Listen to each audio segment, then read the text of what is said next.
the GC25 that we did last weekend. Fuck, how was it for you? Dude, it was hard, eh? Like I genuinely underestimated that compared on how I felt with the half marathon in Melbourne, because I was like, I felt at the end of that I could have run faster the whole thing maybe and longer if I had to. But at the end of the first lap, which would have been like 12.5 Ks, literally as I was passing the like next lap sign, like I go the start line. Yeah, I was just like, I feel way worse now than I did after the full half marathon. I was like, oh my God. Yeah. I was like, yeah. And then by that point, Dad dropped off and I was running solo, just in pain. Yeah, because he ended up probably being like a minute slower than you per K, hey? Yeah. I can't remember exactly what time he finished in, but yeah. Yeah. He tried to go to the toilet at one point. So it was around halfway where you started to get into the hurt locker and you started you're running with the demons. I went out a bit fast too, probably. I got a bit excited. But yeah, I felt alright the first lap. Did you have a game plan as well? Yeah, it didn't. I didn't stick to it like I should have. Yeah, I know. I've been told about it. Kyle told me to. Yeah. But I was just trying to get around everyone and everything. But I think I went out like 5:20-ish. Yeah. Which is, I hadn't been running that fast since probably before I got hurt. Is that maybe like 10 or 20 seconds variance on what you wanted to? Yeah, like I was, ideally I wanted to go 5:24. That was 2 hours 15. Yeah. Or like 5:30 max. Which I was under that for ages. Like the whole first lap, I was like under 5. Yeah. 24, 5:30, and then I started to drop off second lap. You just moved as fast as you leave to let you away. It was so hot, dude. Did you get in the find showers. You get to a point, and like you'll know this now, that like unless you've run a long distance, you won't understand. But you end up in this self-preservation state where it's really, like talk about conquering your mind and stuff. It's really hard to talk to your mind and tell yourself to your body's yourself, because all your body wants is water. Yeah, it's screaming at you to give us water and stop. And there was some bits there where it was longer than you think between aid stations. Like, did you notice that there was like a bit in the middle they were so far apart? Yeah, and then they were at the end. Once you do the turn, there was like 6 of them there. Yeah, and then you'd go like really close, and then there wasn't one till you get to that surf club, basically. Yeah, what the fuck was the go with that? 5Ks. Yeah, a hard 5K. So it's sunny. There's no shade. Yeah, there wasn't. There's like 2 trees. Yeah, in between the sun and where we were running. But yeah, it was hard, man. I thought the same thing, man. And like that little bit where you like, I was stopping and drinking. Yeah. So I would stop, water. I'd get my electrolytes in, and then I'd get a glass of a cup of water, and I'd pour it on the back of my neck. I did that. And then a few deep breaths.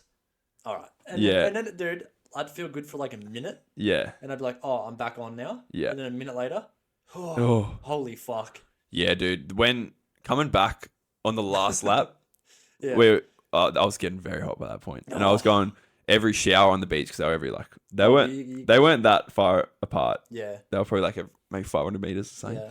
I'd be running past, quick shower, me and Hayden, quick shower, full body, just not giving a fuck. And then you'd run to the next one, and it would be like, you'd be sweating again, you all dried up. I think that's like that's a tool of making the run bearable. Is like what you're talking about there, is like setting little like games or like the next thing. Yeah, exactly. Like, that's what I do. That's what we do. We're going. It breaks the run up a bit. And then like when we were really like fucked, me and Hayden at the end. He's got no ACL. Yeah. He ran that somehow. Yeah, Jackson was telling me that like he must work with him. Yeah. And he's saying that he ran the Gold Coast Marathon or Melbourne Marathon, one of them, Sydney Marathon, something like that, and like blew his ACL out.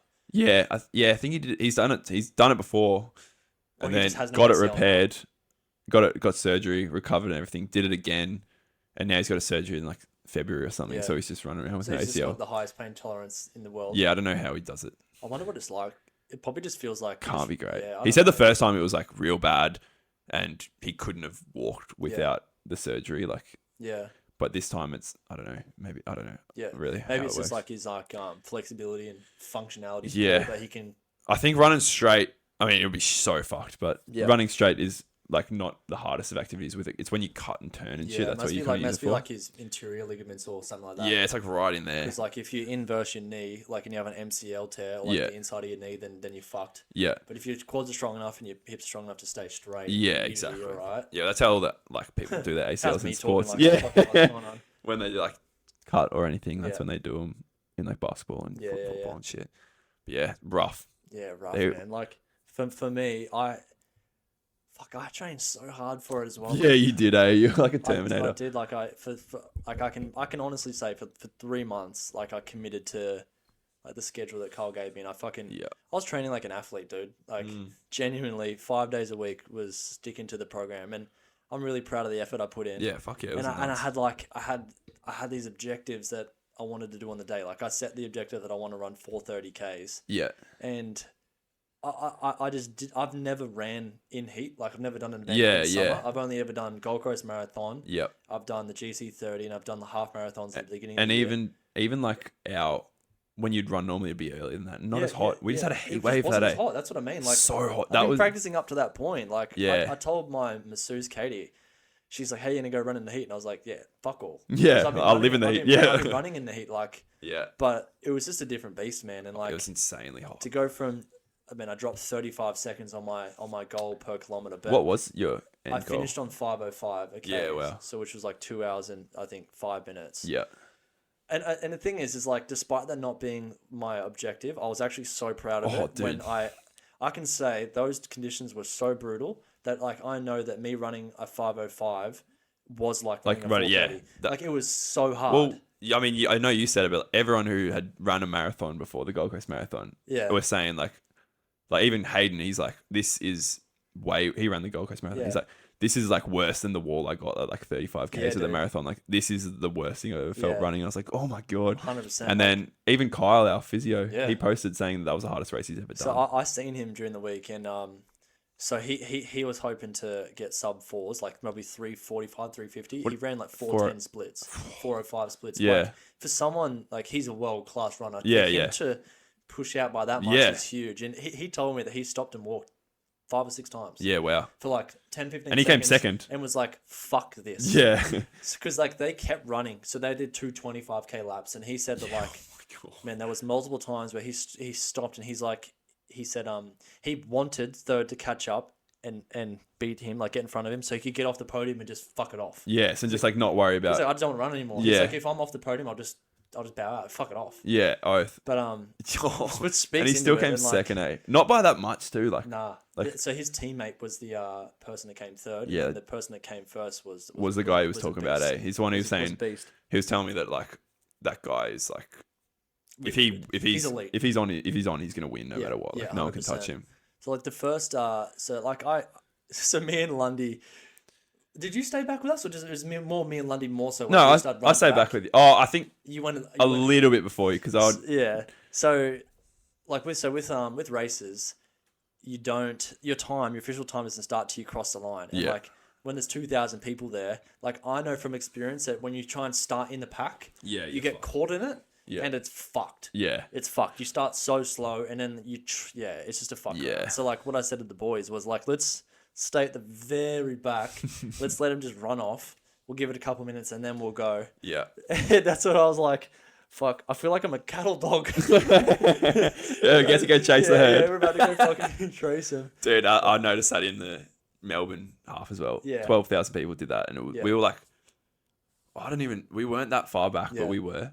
There were so many people there. I can't even explain it. And we got trapped in that for ages. Yeah. It was like 5Ks of, I think we ran like 5-minute 45s and that was like just weaving without people. It's fucked, man. I think when I ended up finishing on Strava or something, I'd run like an extra like 900 meters just from fucking weaving around. You're not running like the true course. Yeah, exactly. It was fucked. But I started off running at the pace I wanted. Like I wanted to stay around 4:45 and I was doing that, but it was probably more that like the best way to describe it, I was probably running at 4:55, but when I'd have to overtake someone, that'd be like a 3-second burst where I go to like 4 minutes. Yeah, exactly. And I think that really bit me on the ass at the end. Yeah. Because the first 14 Ks, I averaged 4:45. Mm. And then the last 10 Ks, 11 Ks, I averaged like 5:29. It's insane, Like I got to kilometer 15 and I was like, I'm in the absolute depths of it right now. Hey, like holy dude, at that fuck. time when I saw and I was like, I'm at 16 Ks and I've never felt this shit in my life. And I was like, how am I going to do this? Oh, this man. is scary, like, whenever I'd see you boys run past, it would really give me like 10 seconds. I was just like, oh, thank God. Yeah. Shit. Give you a high five. But I don't know about you, but I kept thinking like, fuck, they're going to catch me. So like whenever we get a turnaround, I'd be like my measurement of like, if I'm in front of you boys. So I was like, I'm running at like 5:25 now. I was like, fuck, I'm pretty sure like Ben and that are planning to run like 520s. They might be reeling me in here. And okay, you going. To Jake Gould's credit, yeah, he wasn't too far smashed today. And like he was finished like maybe 5 or 6 minutes behind me. Yeah, did fucking well, bro. He killed. He just smashed it. I don't really know Jake, but I had spoke with him before, like when we both arrived at the car park, and he told me he just had his large intestine out, and like he had like the bag thing, and like through healthy lifestyle choices, he was able to get rid of that. Yep. As long as he stays healthy. Yeah, exactly. He doesn't have to put it back. So like for him to just waltz into a 25k and smash it, bro. Even nailed it. And every time he'd run past me, Same. he's like shoulders back, smiling. I'm like, dude, you're in. He'd dap me up every time. And I was like, holy shit.